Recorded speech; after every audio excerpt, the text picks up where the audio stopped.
UFC 280 just came and went. And as a lot of people expected, the card delivered. Man, there was action from beginning to end, and we saw some great performances by some great fighters. Islam Makhachev, Charles Oliveira, Petr Yan, Sugar Sean O'Malley, TJ Dillashaw, Aljamain Sterling. The list goes on and on. We saw a lot of people go out there and put in a lot of good performances. But one of the names that wasn't on that card was Jon Jones. Right? Man hasn't fought since February of 2020, but he's still on the tip of everybody's tongue. He's found a way to continue to be talked about as a fighter, even though he's not fighting, right? So a lot of people would call that good marketing. A lot of people would call that being a showmanship, maybe.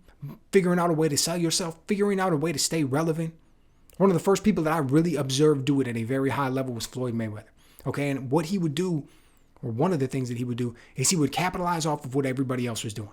So let's say, for example, Andre Ward went out there and he won a fight. On a random Saturday, he had a fight scheduled. Floyd hasn't fought in 3-4 months. He doesn't have any fight scheduled going on, right? No real reason to be talking about Floyd Mayweather. So Andre Ward, completely unrelated, goes out there, looks very impressive, wins a fight.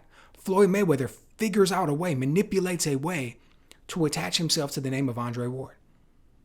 So maybe some way he'll bring up, I don't know, the fact that they're from the same area, or they sparred. He when Andre Ward was young, he came to his gym and he saw him spar, or he knew this about him, or he saw him he was watching him since he was in the Olympics, or one way, shape, or form, he'll go out there and he'll comment on Andre Ward, and then while the microphone's in his face and while the camera was there, he'll slip in something else about himself.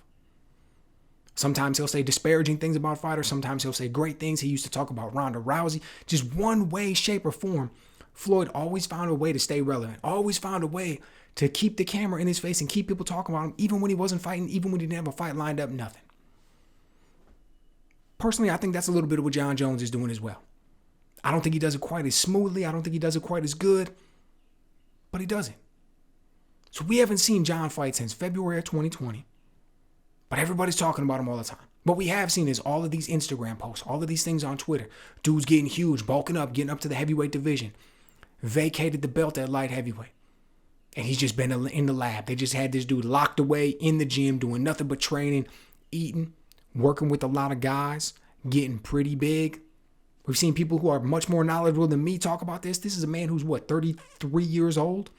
All of a sudden he just goes out, puts on 30 pounds of muscle. How do you think he did that? I mean, you got to ask yourself that question, right? How do you think he did that? What do we know about Jon Jones' past? The way he's popped dirty in the past? Now he goes out there at this age, a world-class athlete. This wasn't a guy who's coming off the couch. This was a guy who had no athletic background at all. And all of a sudden, just right now, for the first time, he starts lifting weights, putting on 30 pounds of muscle at over 30 years old as quickly as he did would be impressive. But when you consider the fact that he was already a world-class athlete, and the reason I bring that up is because your body only has so much potential, right? Just physically, genetically, everybody has a certain amount of potential. You can only get so whatever, so fast, so strong, so big, so whatever. There's a limit to things. As you get older, your ability to reach that limit, how fast you can do things, how fast you can recover, all of that starts to deteriorate. That's just what happens as you get older, right? I think you're just not as good as you used to be. Your body isn't. So he's over the age of 30, but he's already a world-class athlete. This is one of the best fighters we've ever seen, man. He was already incredibly close to, if not at, his physical potential. But somehow, some way, this guy just goes out there, eats a bunch of chicken and rice, lifts real heavy, puts on like 30 pounds of muscle. So anyways, we're now going to see Jon Jones fighting at heavyweight, which I'm excited to see. Of course, I'm going to be tuned in and watching. But he drops this bombshell. Complete bombshell, in my opinion. All of a sudden, I'm scrolling through Instagram, and what do I see? Jon Jones says, hey, by the way, I just happened to be preparing for Stipe on December 10th. I don't know what's going on with Stipe. I don't know if he's still in negotiations. I don't know if he's talking to the UFC. I don't know why it hasn't been announced yet, but I'm just going to go ahead and say that I'm preparing for him. I'm a professional. I'm doing my job that requires being ready for my fight. I'll be there fully prepared December 10th. I expect Stipe to be standing across the octagon from me. Wow. Now, look, that fight's been teased in the past. We've talked about that as a potential for when Jon Jones comes back. Makes a lot of sense. Former champion. Doesn't hold the belt right now. Not quite at his peak, past his prime. If you're trying to see Where Jon Jones is at as a heavyweight, that's a great test. Because it's a guy who's a former champion, who was at the top of the mountain, most defenses, most successful heavyweight of all time. Make no mistake about it. Very underappreciated, very undermarketed by the UFC. But go back and look at the performances that Stipe put in, man. Underrated. The dude was a beast.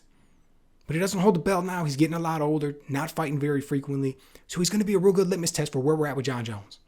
You want to see what Jon Jones is going to do against Cyril Gane? You want to think about what Jon Jones is going to do against Francis Ngannou? You want to see how he's going to match up against these other people? Let's put him in there against Stipe first. Plus, he's actually going to end up being bigger than Stipe. Stipe's probably going to come in at what, like 220? Maybe 225 or something? He's not a big heavyweight, never has been. That's not his claim to fame. That's not the way he goes out there and gets his work done. So make no mistake about it, Jon's going to be taller. He's going to be longer. And he's going to be a lot heavier, probably stronger.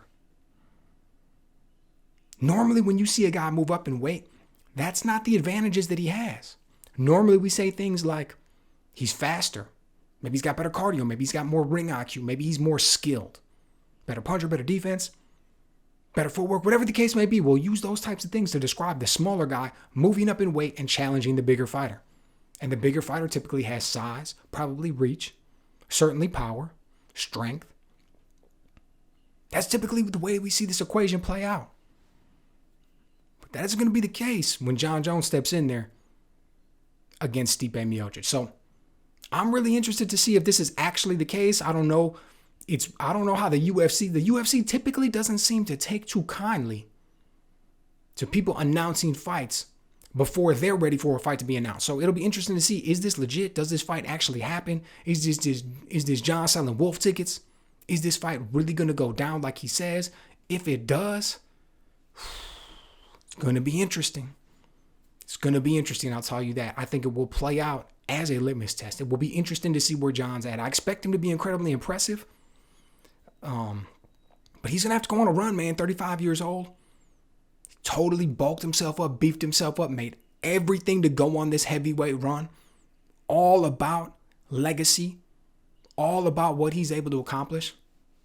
Will he be able to do it? Will he be able to run through Cyril Gane? Will he be able to run through Francis Ngannou? Well, I mean, he won't be able to run through him. Will he even be able to get the win? How's that power going to stack up?